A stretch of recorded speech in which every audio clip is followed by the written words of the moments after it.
اہل سنت السلام علیکم ورحمۃ اللہ تعالی وبرکاتہ۔ لیبیا کے عامر مہدی نام کے شخص کا واقعہ ان دنوں بڑی تیزی کے ساتھ ہر خاص و عام تک پہنچ رہا ہے۔ حج کا مبارک و مسعود مہینہ شروع ہو گیا ہے۔ اللہ تعالیٰ اپنے حبیب پاک صلی اللہ علیہ وسلم کے صدقے سبھی اہل ایمان کے حج کو قبول فرمائے اور ان کے صدقے امت مسلمہ کی حفاظت فرمائے۔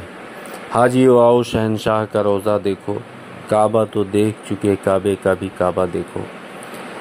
لیبیا کے اس شخص کے واقعے کے تحت یہ بیان کیا جا رہا ہے کہ عازمین حج کا قافلہ لیبیا سے روانہ ہوا اور عامر نامی شخص کو کسی سبب سے روک دیا گیا۔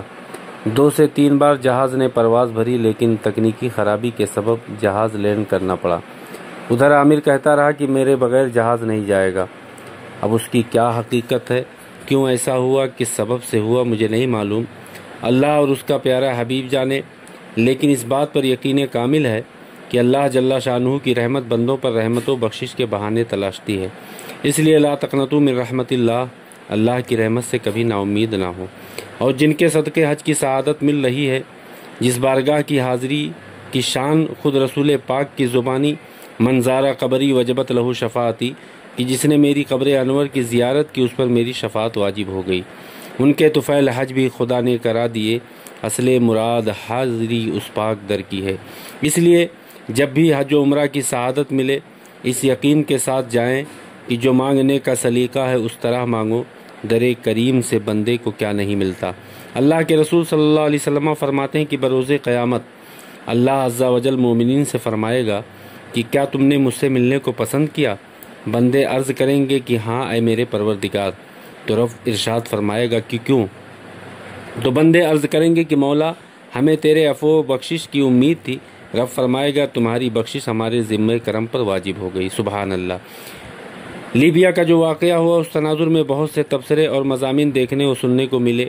کوئی کہہ رہا ہے کہ اگر یہ واقعہ ہند و پاک میں ہوتا تو اب تک اس شخص کو غوث و کتب مان لیا جاتا۔ اللہ اکبر۔ تو آپ کو بتاتا چلوں کہ ولایت کے لیے تقوی معیار ہے۔ اللہ فرماتا ان اولیاءہ الا المتقون، اللہ کے ولی متقی پرہیزگار ہی ہوتے ہیں۔ ہواؤں میں اڑنا یا پانی پر چلنا یہ ولایت و کرامت نہیں جب تک کہ ایمان و تقوی نہ ہو۔ حضور خواجہ غریب نواز علیہ رحمت و رضوان کے سامنے جوگی جے پال ہواؤں میں اڑ رہا تھا، ولی تو دور، اس وقت کسی نے مومن تک کا قول نہ کیا، لیکن جب حضور خواجہ غریب نواز علیہ رحمت و رضوان کے قدم مبارک سے لگی بے زبان بے جان کھڑاؤں نے زمین پہ لا کے اسے گرایا اور اس جادوگر نے اللہ کے اس مقدس ولی کے سامنے سر تسلیم خم کیا، تب جا کے وہ محترم ہوئے۔ اس لیے خدا را سنیت کو بدنام نہ کریں اور نہ ہی اس واقعے کے ضمن میں دشمنان اولیاء کی چالوں کو کامیاب ہونے دیں۔ اہل سنت و جماعت جسے فی زماننا مسلک اعلیٰ حضرت سے تعبیر کیا جاتا ہے، ایمان و تقوی کی بنیاد پہ ہی کسی کو محترم یا ولی مانا گیا ہے، جو قرآن کا فرمان ہے۔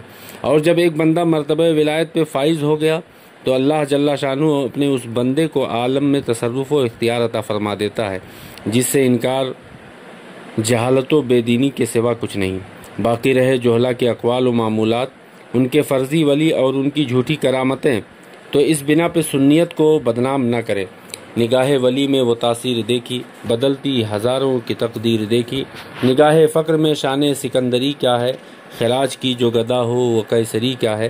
اللہ تعالیٰ ہمیں اپنے محبوبوں کی محبت میں جلائے اور انہی کی محبت میں اٹھائے۔ پیارے حبیب کو پکار، پیارے نبی کا نام لے، دامن مصطفیٰ میں آپ پائے رسول تھام لے۔